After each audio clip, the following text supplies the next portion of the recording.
This is फंज education. मैं आपका दोस्त आपका स्वागत करता हूं अपने इस यूट्यूब चैनल पर। दोस्तों, आज हम राजस्थान के जो प्रतीक चिन्ह हैं इनके बारे में चर्चा करेंगे। इनके पशु, इनके खेल, इनके वृक्ष, ये सारे जो है इनके बारे में चर्चा होगी। तो स्टार्ट करते हैं। फ्रेंड्स, वीडियो देखें शुरू से लेकर के अंतिम तक। अपना रिव्यू ज़रूर दें। लाइक एंड सब्सक्राइब करना ना भूलें। सब्सक्राइब करने के बाद बेल आइकन को प्रेस करना भी ना भूलें। तो स्टार्ट करते हैं। राजस्थान राज्य पशु, राजस्थान स्टेट एनिमल, ये है चिंकारा, वन्य जीव श्रेणी में है। ठीक है। चिंकारे को राज्य पशु का दर्जा जो मिला है वो 22 मई 1981 में। चिंकारे का वैज्ञानिक नाम है गजेला गजेला। ठीक है।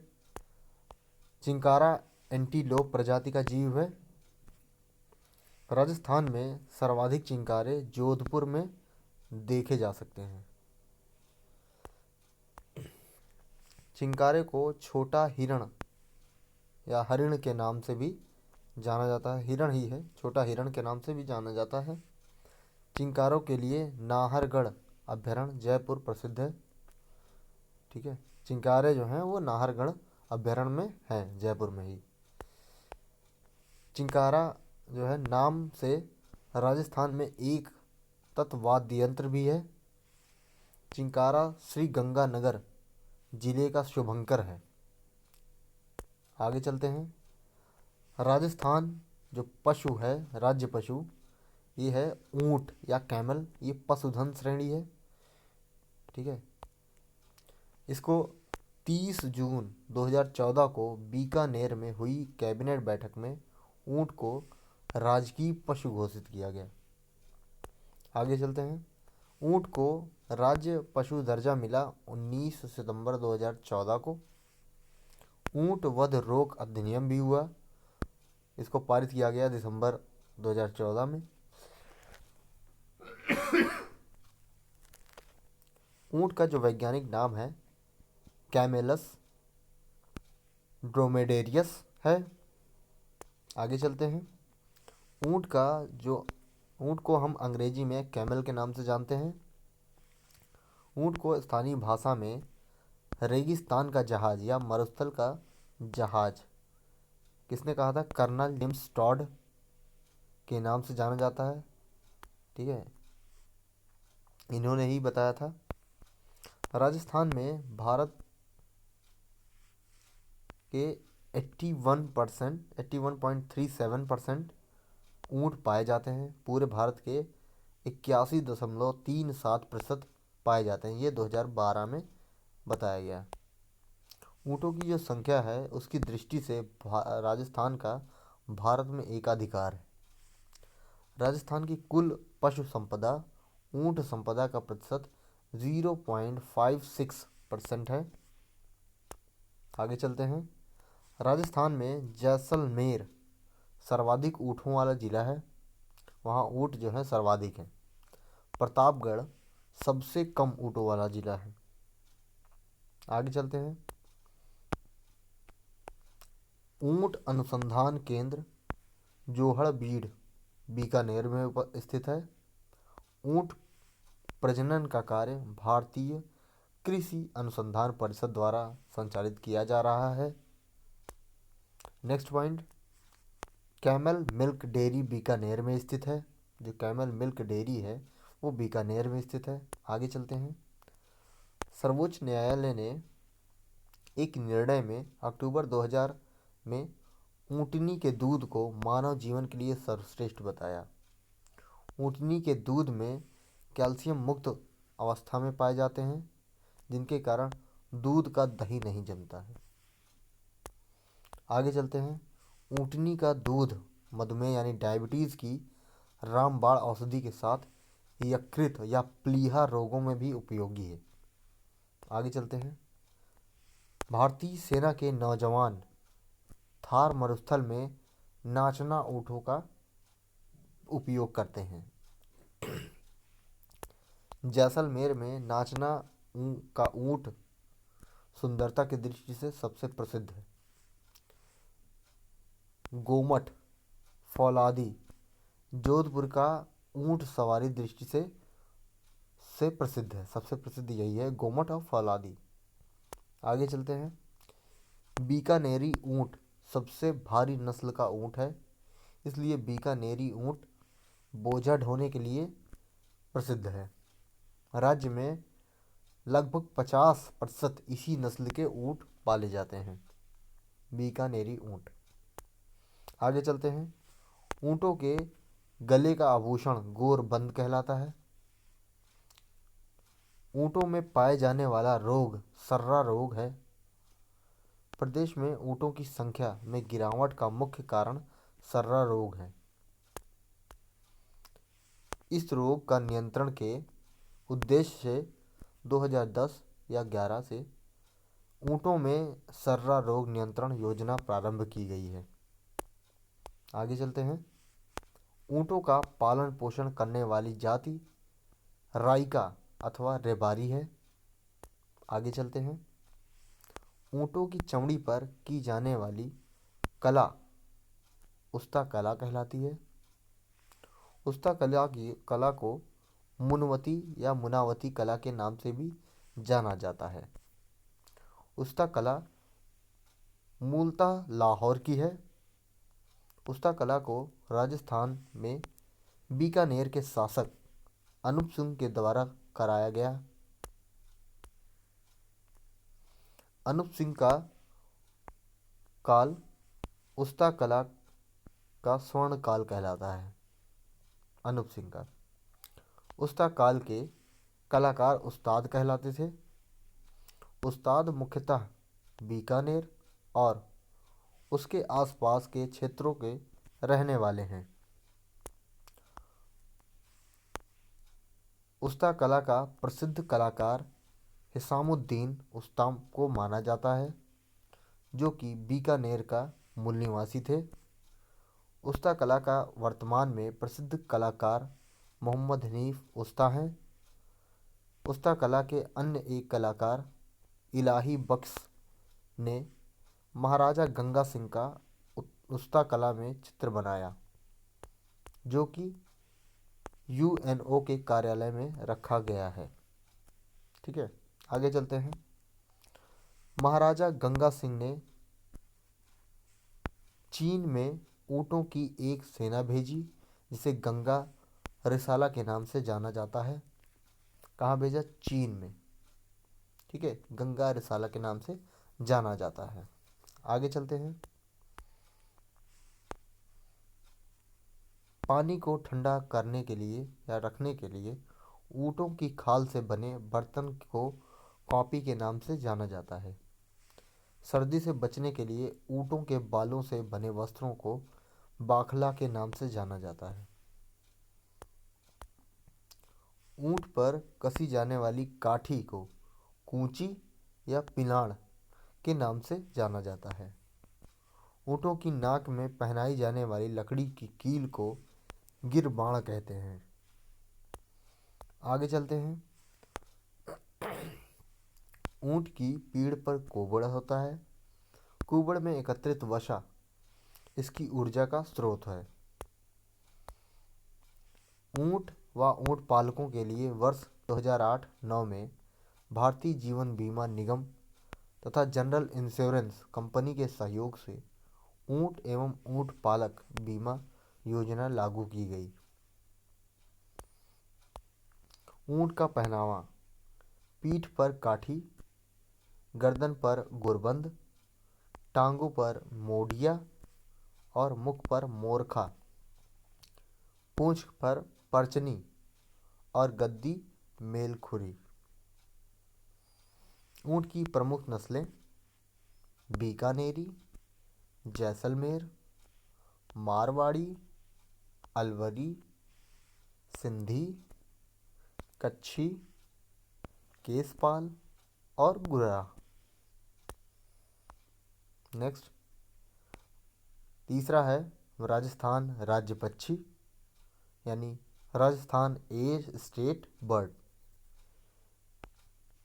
तो गोडावण इसकी जो है राज्य पक्षी है राजस्थान की।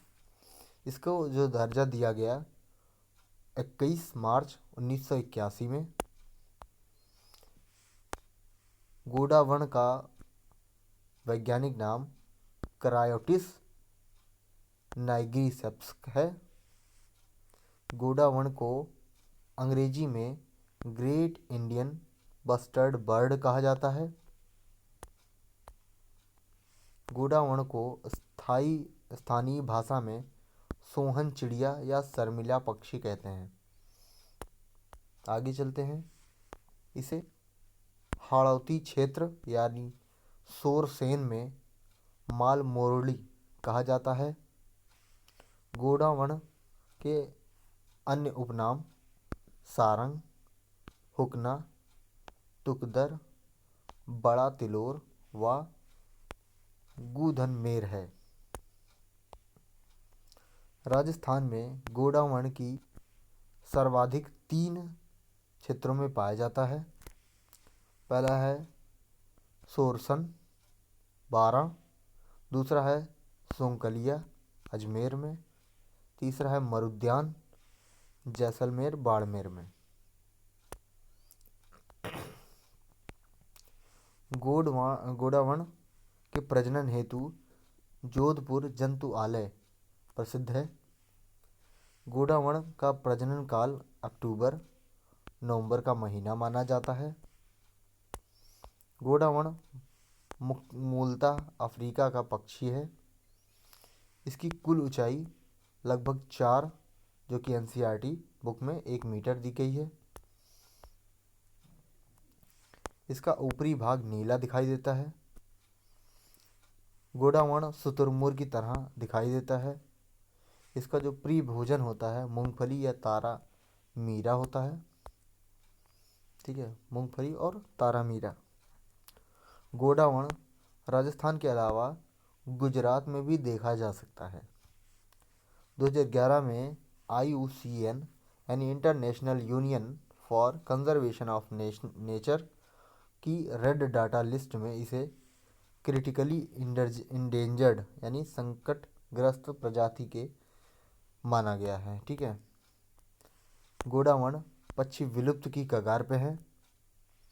गोडावण के संरक्षण हेतु राज्य सरकार ने विश्व पर्यावरण दिवस 5 जून 2023 को राष्ट्रीय मरुद्यान जैसलमेर में प्रोजेक्ट ग्रेट इंडियन बस्टर्ड प्रारंभ किया।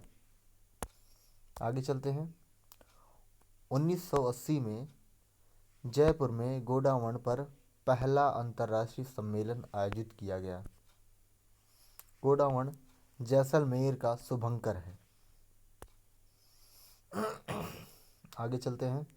राजस्थान राज्य पुष्प, राजस्थान स्टेट फ्लावर रोहिड़ा। रोहिणे को राज्य पुष्प का दर्जा 1983 ईस्वी में दिया गया। इसका वैज्ञानिक नाम टिकोमेला अंडुलेटा होता है। रोहिणे के पुष्प मार्च अप्रैल में खिलते हैं। इसके पुष्प का रंग गहरा केसरिया हर मिर्च पीला होता है। इसको राजस्थान का सागवन तथा मरुशोभा कहा जाता है। जोधपुर में रोहिणे के पुष्प को मारवाड़ टीक कहा जाता है। आगे चलते हैं। रोहिणे को जरवील नामक रेगिस्तानी चूहा नुकसान पहुंचा रहा है आजकल। रोहिणा पश्चिमी क्षेत्र में सर्वाधिक देखने को मिलता है। 5वां है राजस्थान राज्य वृक्ष, राजस्थान ट्री स्टेट यानी स्टेट ट्री। तो राजस्थान का जो राज्य वृक्ष है वो खेजड़ी है। इसे राज्य वृक्ष का दर्जा 21 अक्टूबर 1983 ईस्वी में दिया गया। 5 जून 1988 को विश्व पर्यावरण दिवस के अवसर पर खेजड़ी वृक्ष पर 50 पैसे का डाक टिकट जारी किया गया। खेजड़ी का जो वैज्ञानिक नाम है ये प्रोसेपिस सिनेरेरिया है। खेजड़ी को राजस्थान का कल्प वृक्ष, थार का कल्प वृक्ष, रेगिस्तान का गौरव आदि के नाम से जाना जाता है। खेजड़ी को वंडर ट्री व भारतीय मरुस्थल का सुनहरा वृक्ष भी कहा जाता है। खेजड़ी के सर्वाधिक वृक्ष शेखावाटी क्षेत्र में देखे जा सकते हैं। खेजड़ी के सर्वाधिक वृक्ष नागौर जिले में देखे जाते हैं। यह राज्य में वन के क्षेत्र के 2/3 भाग में पाया जाता है। खेजड़ी के वृक्ष की पूजा विजयदशमी, दशहरे या अश्विन शुक्ल दस के अवसर पर की जाती है।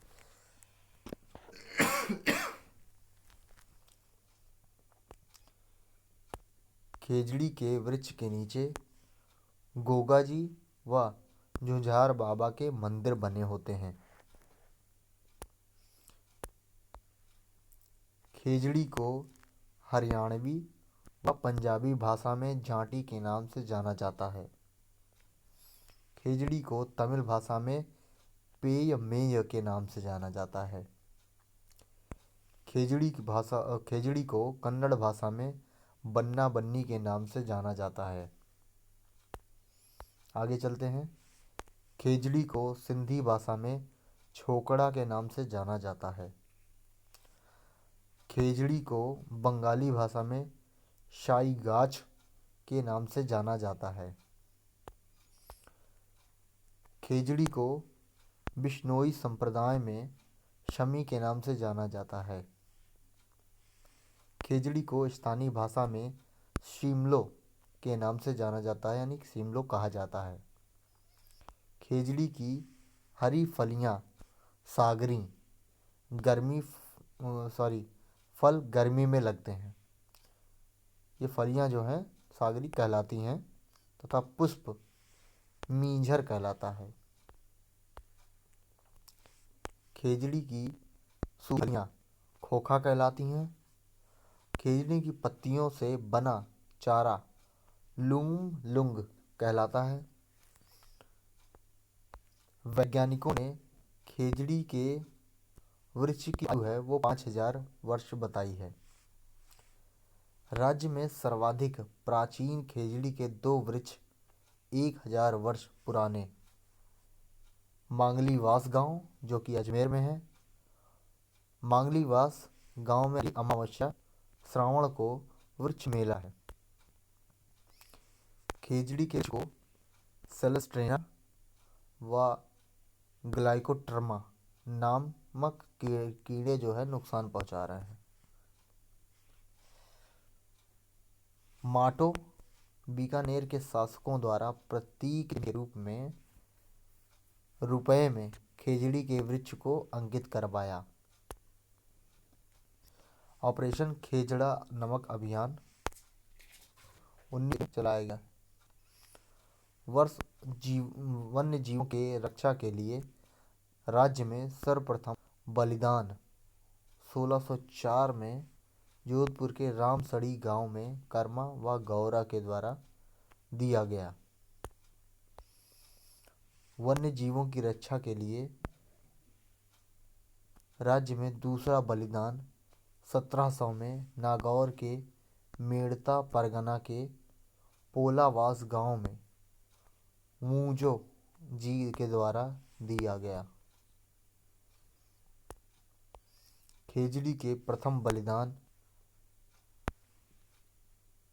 अमृता देवी बिश्नोई ने 1730 में 363 लोगों के साथ जोधपुर के खेजड़ली ग्राम या गुड़ा बिश्नोई गांव में भाद्रपद शुक्ल दशमी को दिया। भाद्रपद शुक्ल पक्ष की दशमी को तेजा दशमी के रूप में मनाया जाता है। भाद्रपद शुक्ल दशमी को विश्व का एकमात्र वृक्ष मेला खेजड़ली गांव में लगता है। बिश्नोई संप्रदाय के द्वारा दिया गया बलिदान साका या खड़ाना कहलाता है। खिजड़ली बलिदान के समय जोधपुर का राजा अभय सिंह था। अभय सिंह के आदेश पर गिरधर दास के द्वारा 363 लोगों की हत्या की गई। खिजड़ली दिवस प्रतिवर्ष 12 सितंबर को मनाया जाता है। प्रथम खिजड़ली दिवस 12 सितंबर 1978 को मनाया गया। अमृता देवी वन पुरस्कार की शुरुआत 1994 में की गई। खिजड़ी आंदोलन चिपको आंदोलन का प्रेरणा स्रोत रहा। वन्य जीवों के संरक्षण के लिए दिए जाने वाला सर्वश्रेष्ठ पुरस्कार अमृता देवी वन्य जीव पुरस्कार है। यह प्रथम पुरस्कार गंगाराम बिश्नोई, जो कि जोधपुर के रहने वाले हैं, उनको दिया गया। अमृता देवी मृग वन खेजड़ी गांव जोधपुर में स्थित है। राजस्थान राज्य खेल, राजस्थान स्टेट स्पोर्ट्स, ये है बास्केटबॉल। इसको राज्य खेल का दर्जा 1948 में मिला। खिलाड़ियों की संख्या इसमें होती है 5। बास्केटबॉल अकादमी जैसलमेर में स्थित है। महिला बास्केटबॉल अकादमी जयपुर में स्थित है। राजस्थान राज्य गीत, राजस्थानी स्टेट सॉन्ग केसरिया बालम,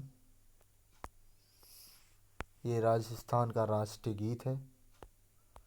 इस गीत को सर्वप्रथम उदयपुर की मांगी बाई के द्वारा गाया गया।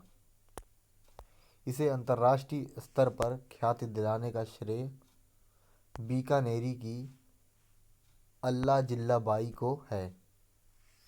अल्लाह जिल्ला बाई को राजस्थान की मरु कोकिला भी कहा जाता है। यह गीत मांड गायकी शैली में गाया जाता है। मांड गायिकाओं के नाम जो हैं स्व हाजन अल्लाह जिल्ला बाई बीकानेर व स्वर्गीय गवरी देवी बीकानेर, मांगी बाई उदयपुर और गौरी देवी पाली। राजस्थान राज्य का शास्त्रीय नृत्य, Rajasthan state classical dance, Kathak. यहाँ का जो शास्त्रीय नृत्य है वो कथक है। कथक उत्तर भारत का प्रमुख नृत्य है। दक्षिणी भारत का प्रमुख नृत्य भारतनाट्यम है। कथक का भारत में प्रमुख घराना लखनऊ है। कथक का राजस्थान में प्रमुख घराना जयपुर है। कथक का जन्मदाता भानुजी महाराज को माना जाता है। राजस्थान राज्य की राजधानी जयपुर, राजस्थान स्टेट कैपिटल जयपुर। जयपुर को राजधानी 30 मार्च 1949 को बनाया गया। जयपुर को राजधानी श्री पी सत्यनारायण राव समिति की सिफारिश पर बनाया गया। स्थापना सवाई जयसिंह द्वितीय द्वारा 18 नवंबर 1727। वास्तुकार विद्याधर भट्टाचार्य। जयपुर के निर्माण के बारे में बुद्धि विलास नामक ग्रंथ में जानकारी मिलती है। जयपुर का निर्माण जर्मनी के शहर द एल्ट स्टड एर्लग के आधार पर कराया गया है। जयपुर का निर्माण चौपड़ पैटर्न के आधार पर किया गया है। जयपुर को गुलाबी रंग में रंगवाने का श्रेय राम सिंह द्वितीय को है। राजस्थान का लोक नृत्य, Rajasthan state folk dance, Ghoomar. Rajasthan को राज्य की आत्मा के उपनाम से जाना जाता है। घूमर के 3 रूप हैं: झुमरिया, बालिकाओं द्वारा किया जाने वाला नृत्य; लूर, गरासिया जनजाति की स्त्रियों द्वारा किया जाने वाला नृत्य; तीसरा है घूमर, इसमें सभी स्त्रियां भाग लेती हैं।